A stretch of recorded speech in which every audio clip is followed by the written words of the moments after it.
నర్సరావుపేటలో YSR Congress party కార్యాలయంలో నర్సరావుపేట మాజీ మంత్రి విడుదల రజని, శాసనసభ్యులు గోపిరెడ్డి, కాసు మహేష్ రెడ్డిలు మీడియా సమావేశం ఏర్పాటు చేసి మాట్లాడారు. నర్సరావుపేట పట్టణంలో మాచెల్ల నుంచి ఉఠావుటిన పరిగెంతుకుంటూ వచ్చి జూలకంత్రి బ్రహ్మారెడ్డి గారు ఇక్కడ ప్రెస్ మీట్ పెట్టారు. వాస్తవమే, మేము ప్రత్యర్థులను కూడా గౌరవించే కుటుంబం. మీరు కావాలంటే అంతకు ముందు రోజు నా ప్రెస్ మీట్ చూడండి. బ్రహ్మారెడ్డి గారు అని ఎవరైనా అంతే, ప్రత్యర్థులను అందరం గౌరవించుకుంటాం. కానీ మీరు నన్ను మాట అన్నాక నేను అనకపోతే తప్పు. పెద్దలు చెప్పారు, ఎవరికి ఏ భాషలో చెప్తే అర్థం అవుతుందో ఆ భాషలోనే చెప్పాలరా, లేకపోతే అర్థం కాదు. అందుకే జూలకంత్రి బ్రహ్మారెడ్డి గారు అంటాడు, మహేష్ రెడ్డి నర్సరావుపేటలో 23 ఎకరాలు కబ్జా చేశాడు, అక్రమ డబ్బుతో కాంప్లెక్స్లు కడుతున్నాడు.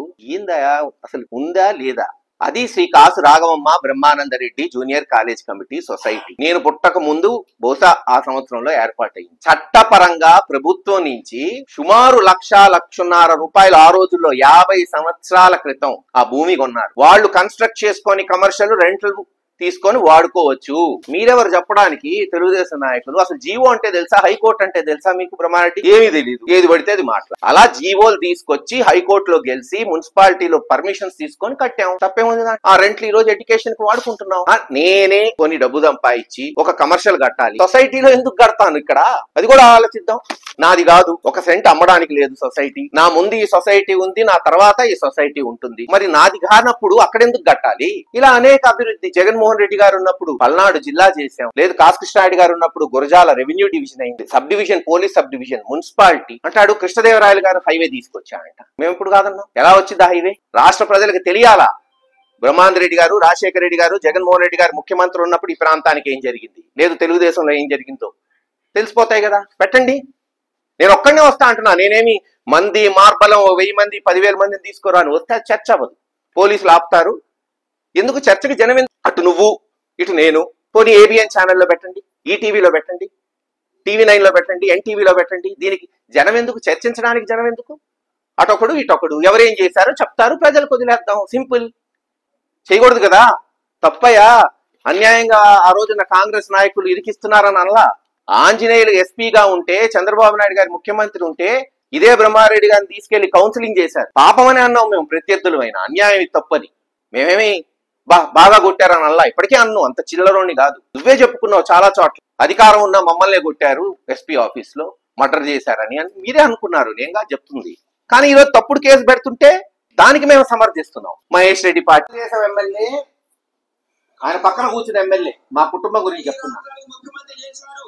వారి కష్టంతో ఎన్నో ఏళ్లుగా దాన్ని నిర్మిస్తా ఉన్నారు కాబట్టి దాన్ని ఓపెన్ చేయాలి, ఆ గౌరవం మనకు కలిగించాలని చెప్పి నర్సరావుపేట పట్టణానికి కాసు కన్వెంట్ అనేది ఒక మంచి నిర్మాణం. కాబట్టి నిజంగా హైదరాబాద్ లో ఎటువంటి కట్టడం ఉందో అటువంటి కట్టడం ఇవాళ నర్సరావుపేటలో ఉంది. నిజంగా గర్వించదగిన కట్టడం అది. వారి కష్టంతో నిన్న మాచర్ల శాసనసభ్యులు చేసిన ఆరోపణలు పిన్నెల్లి రామకృష్ణారెడ్డి గారి మీద కానీ, అట్లానే కాసు మహేష్ రెడ్డి గారి మీద చేసిన ఆరోపణలు తీవ్రంగా ఖండిస్తూ ఉన్నాం. ముఖ్యంగా మొట్టమొదటి పిన్నెల్లి రామకృష్ణారెడ్డి గారు. ఈరోజు మీరు చెప్తా ఉన్నారు డబుల్ మర్డర్ కేసులో పిల్లి సోదరులు ఇద్దరు నిందితులని. ఒక్కసారి వెనక్కి వెళ్లి చూస్తే స్వయంగా మీ పార్టీ వాళ్ళు చెప్పడం జరిగింది, ఇది పార్టీలో 2 గ్రూపుల మధ్య ఆధిపత్య పోరని చెప్పి.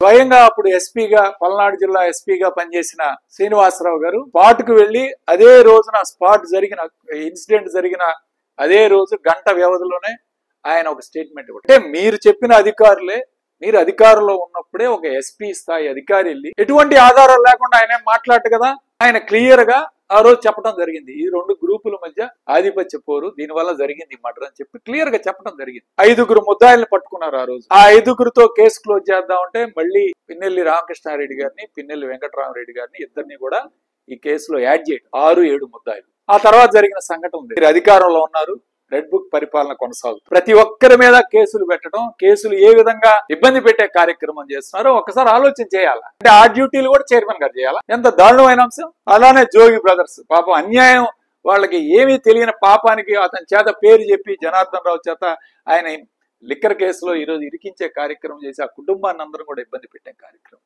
వాస్తవాలు అన్యాయంగా ఈ కేసులో ఇరికించారు, వాళ్ళ మీద ఎటువంటి చర్యలు తీసుకోవద్దని చెప్పి ఉద్దేశంతో మాట్లాడినందువలన ఈరోజు ఈ విధంగా వ్యక్తిగత దూషణలు, వ్యక్తిగత ఆరోపణలు చేయడం సమంజసం కాదు.